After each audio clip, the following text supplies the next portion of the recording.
ಹೋರಾಟಗಾರರು ಅವರು ಸಾರ್ವಜನಿಕವಾಗಿ ಉಪಯೋಗ ಆಗಲಿ ಅಂತಕ್ಕಂಥ ಒಂದು ಹಿನ್ನೆಲೆಯಲ್ಲಿ ದಿನದರ್ಶಿಕೆಯನ್ನು ಬಿಡುಗಡೆ ಮಾಡ್ತಾ ಇರ್ತಕ್ಕಂಥದ್ದು ನಿಜಕ್ಕೂ ಕೂಡ ಸ್ವಾಗತಾರ್ಹ. ಕಾರಣ ಅವರು ದಿನದರ್ಶಿಕೆಯಲ್ಲಿ ಅನ್ನದಾತನ ಬಗ್ಗೆ ಭಾಳ ಹೆಮ್ಮೆಯ ಮಾತನ್ನು ಆಡಿರ್ತಕ್ಕಂಥದ್ದು. ಇವತ್ತು ಅನ್ನದಾತನ ಪರಿಸ್ಥಿತಿಯನ್ನು ಅವರು ನಮ್ಮ ಶಾಸಕಾಂಗ ಕಾರ್ಯಾಂಗ ಅವಲೋಕಿಸಿ ಅನ್ನದಾತ ಅನ್ನ ಕೊಡ್ತಕ್ಕಂಥ ನಮ್ಮ ಮಿತ್ರ, ಆಪ್ತ ಮಿತ್ರ, ಅವನ ಬದುಕು ಹೊಸನಾಗುವ ರೀತಿಯಲ್ಲಿ ಕಾರ್ಯಕ್ರಮವನ್ನು ರೂಪಿಸಬೇಕು. ಎಲ್ಲದಕ್ಕಿಂತ ಕೂಡ ಮಿಗಿಲಾಗಿ ಅವನಿಗೆ ಯೋಗ್ಯವಾದ ಬೆಲೆಯನ್ನು ಕೊಡ್ತಕ್ಕಂಥ ಒಂದು ಪದ್ಧತಿಯನ್ನು ಜಾರಿಗೆ ತರಬೇಕು.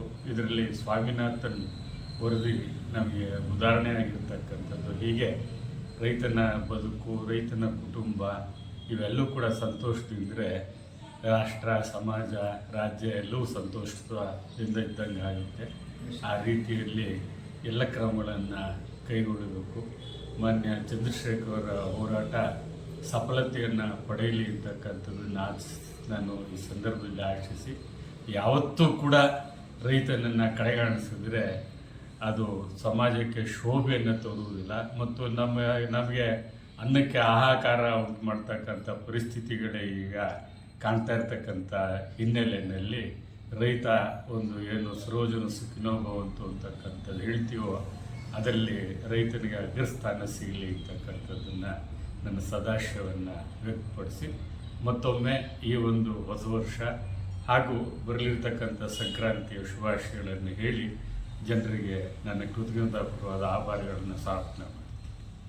3ನೇ ತಾರೀಕಿನಂದು ನಮ್ಮ ಕೀರ್ತಿಶೇಷರಾಗಿರ್ತಕ್ಕಂಥ ರೈತರ ಕಾಳಜಿದ್ದಂಥ ರೈತಪರ ಹೋರಾಟಗಾರರಿರ್ತಂಥ ರೈತ ನಾಯಕರಾಗಿರ್ತಕ್ಕಂಥ ಚರಣ್ ಸಿಂಗ್ರವರ ಒಂದು ರಾಷ್ಟ್ರೀಯ ರೈತ ದಿನವನ್ನು ಆಚರಿಸ್ತಕ್ಕಂಥದ್ದು ಭಾಳ ವಿಶೇಷವಾಗಿರ್ತಕ್ಕಂಥದ್ದು. ಇದು ರೈತರ ಒಂದು ಪ್ರತಿನಿಧಿಗೆ ನಾವು ಕೊಟ್ಟಂತಕ್ಕಂಥ ಸಮಾಜ ಕೊಡ್ತಕ್ಕಂಥ ಸನ್ಮಾನವಾಗಿರ್ತಕ್ಕಂಥದ್ದು.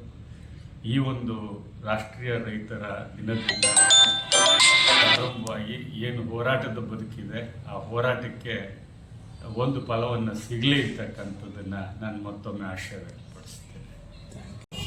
ವಿಶ್ವ ರೈತ ದಿನಾಚರಣೆಯನ್ನು ಆಚರಿಸಿದ್ದಾರೆ. ಅದನ್ನು ಭಾಳ ವಿಶೇಷವಾಗಿ ಆಚರಿಸಿದ್ದಾರೆ. ಅದರ ಜೊತೆಗೆ ನಮ್ಮ JDU ಸುಧಾ ಅದಕ್ಕೆ ಸೇರಿದ್ದಾರೆ. ಜೊತೆಗೆ ಈಗ ನಮ್ಮ ರೈತ ಸಂಘದ ಪರವಾಗಿ ಕ್ಯಾಲೆಂಡರ್ನೂ ಸುಧಾ ಬಿಡುಗಡೆ ಮಾಡಿದ್ದಾರೆ. ಅವರಿಗೆ ಯಶಸ್ಸು ಸಿಗಲಿ, ನಮ್ಮ ರೈತರಿಗೂ ಒಳ್ಳೆ ಅನುಕೂಲ ಆಗಲಿ ಈ ಒಂದು ದಿಸೆಯಿಂದ ಅಂತ ನಾನು ಆಶೀರ್ವಾದ ಮಾಡ್ತಾಯಿದ್ದೀನಿ. ದಿನಾಚರಣೆ ಮಾಡ್ತಾಯಿದ್ರು. ಈ ಕಳೆದ 1-2 ವರ್ಷಗಳಿಂದ ಸಂಘ ಸಂಸ್ಥೆಗಳು, ಜನರು ಸಹ ರೈತರ ದಿನಾಚರಣೆ ಮಾಡುವಂಥ ರೀತಿಯಲ್ಲಿ ಕ್ರಮ ವಹಿಸ್ತಾ ಇದ್ದಾರೆ. ನಮ್ಮ MK ಚಂದ್ರಶೇಖರ್ ಅವರು ಸಂಸ್ಥಾಪಕ ಅಧ್ಯಕ್ಷರು, ರೈತರತ್ನ ಪ್ರಶಸ್ತಿ ಪುರಸ್ಕೃತರು. 2024ನೇ ಸಾಲಿನಲ್ಲಿ ಡಿಸೆಂಬರ್ 23ರಂದು ತುಂಬ ಅದ್ಧೂರಿಯಾಗಿ ಅರ್ಥಪೂರ್ಣವಾಗಿ ರೈತ ದಿನಾಚರಣೆಯನ್ನು ಮಾಡಿದ್ದಾರೆ. ಅದರ ಮೂಲಕ ರೈತರ ಸಮಸ್ಯೆಗಳನ್ನ ಮನಮುಟ್ಟವಾಗಿ ಯಾರ್ಯಾರಿಗೆ ಅವಶ್ಯಕತೆ ಇದೆ ಎಲ್ಲರಿಗೂ ತೋರಿಸ್ಕೊಟ್ಟಿದ್ದಾರೆ. ರೈತರಿಗೂ ಸಹ ಮಾಹಿತಿ ತಿಳಿಸ್ಕೊಡುವಂಥ ಕೆಲಸ ಮಾಡಿದ್ದಾರೆ. ಒಳ್ಳೆಯದಾಗಲಿ ಚಂದ್ರಶೇಖರ್ ಅವರಿಗೆ. ಈಗ ಕರೆ ಸಂಘ ಏನು ರಾಜ್ಯ ರೈತಪರ ಹೋರಾಟಗಾರರ ಸಂಘ ಏನಿದೆ ಮಂಡ್ಯದಲ್ಲಿ, ಇದರ ಅಧ್ಯಕ್ಷರು MK ಚಂದ್ರಶೇಖರ್ ಅವರು ಸಂಸ್ಥಾಪಕ ಅಧ್ಯಕ್ಷರು. ಹಿಂದೆ 23ನೇ ತಾರೀಕು ಲಾಸ್ಟ್ ಮಂತು ಅವರು ವಿಶ್ವ ರೈತ ಆಚರಣೆ ಮಾಡಿದ್ದಾರೆ ಮಂಡ್ಯದಲ್ಲಿ. ಭಾಳ ಯಶಸ್ವಿಯಾಗಿ ಈ ಕಾರ್ಯಕ್ರಮವನ್ನು ಅವರು ನಮ್ಮ ಮಂಡ್ಯ ಜಿಲ್ಲೆಯಲ್ಲಿ ಹಮ್ಮಿಕೊಂಡಿದ್ದಾರೆ. ಅದರಲ್ಲಿ ವಿಶೇಷವಾಗಿ ಮಂಡ್ಯ ತಾಲೂಕಿನಲ್ಲಿ ಹಮ್ಮಿಕೊಂಡಿದ್ದಾರೆ. ಅವರಿಗೆ ಅವರು ಏನು ಹೋರಾಟದಲ್ಲಿ ರೈತರ ಪರ ಕಾಳಜಿ, ಇನ್ನಷ್ಟು ರೈತರ ಸಮಸ್ಯೆಯನ್ನು ಬಗೆಹರಿಸಬೇಕು ಅಂತ ನಾನು ಕೇಳ್ಕೊಳ್ತಾ ಇದ್ದೀನಿ. ಮತ್ತು ಅವರ ಸಂಘಟನೆಗೆ ಒಂದು ಇನ್ನೂ ಹೆಚ್ಚಿನ ಶಕ್ತಿ ಬರಲಿ ಅಂತ ನಾನು ಹಾರೈಸ್ತೀನಿ. Thank you.